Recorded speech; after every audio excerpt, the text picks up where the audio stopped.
नमस्कार. आज 18 एप्रिल 2026 आहे. दिलेल्या अंदाजानुसार पश्चिम महाराष्ट्राकडे पावसाला सुरुवात झालेली आहे. बघा शेतकरी मित्रांनो, हा पाऊस उद्याकडे छत्रपती संभाजीनगरपर्यंत येण्याची शक्यता राहणार आहे. उद्या 19 एप्रिल 2026 आहे. 19 तारखेला बघा रत्नागिरी, सिंधुदुर्ग, कोल्हापूर, सांगली, सातारा, सोलापूर,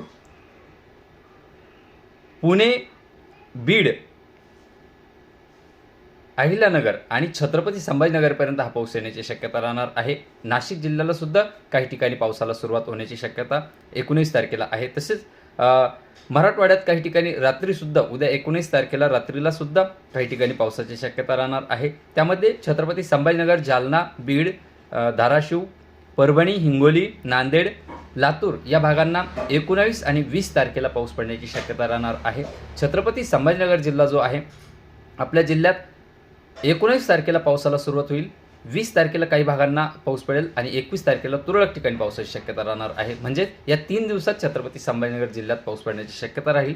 19 तारखेला जो उद्याकडे जो पाऊस चालू होणार आहे, फक्त हा सुरुवातीला याची सुरुवात होणार आहे. सर्वदूर पाऊस नसेल याची सुद्धा शेतकऱ्यांनी नोंद घ्या. 19 तारखेला सुरुवात होईल. 20 तारखेला बऱ्याच भागांना पाऊस पडेल, तर 21 तारखेला पुन्हा तुरळक ठिकाणी पावसाची शक्यता राहील. म्हणजे या 3 दिवसात काही ठिकाणी म्हणजे जवळपास 70 ते 75% भाग हा छत्रपती संभाजीनगरचा कव्हर होण्याची शक्यता राहील.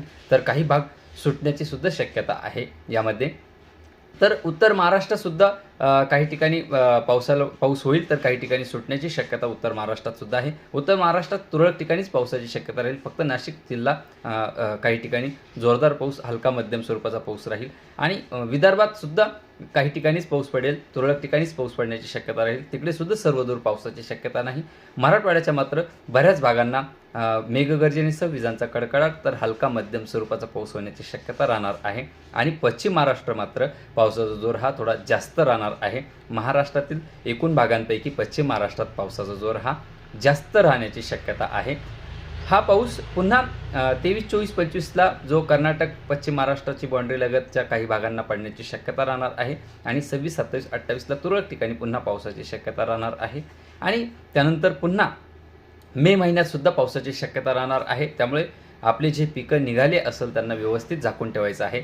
आणि उद्याकडं छत्रपती संभाजीनगरपर्यंत पाऊस येईल म्हणून दुपारी जेवढे पिकं निघले असेल त्यांना व्यवस्थित झाकून ठेवायचं. कांदा जर काढलेला असेल तर त्याच्यावर फट्टा टाकून व्यवस्थित झाकून त्याच्यावर वजनसुद्धा ठेवायचं आहे. कारण की सोसाट्याचा वारा, मेघगर्जना, विजांचा कडकडाट या पावसासोबत आहे. कारण की क्युम्युलोनिंबस ढगांची निर्मितीसुद्धा या पावसात होणार आहे. बघा, धन्यवाद.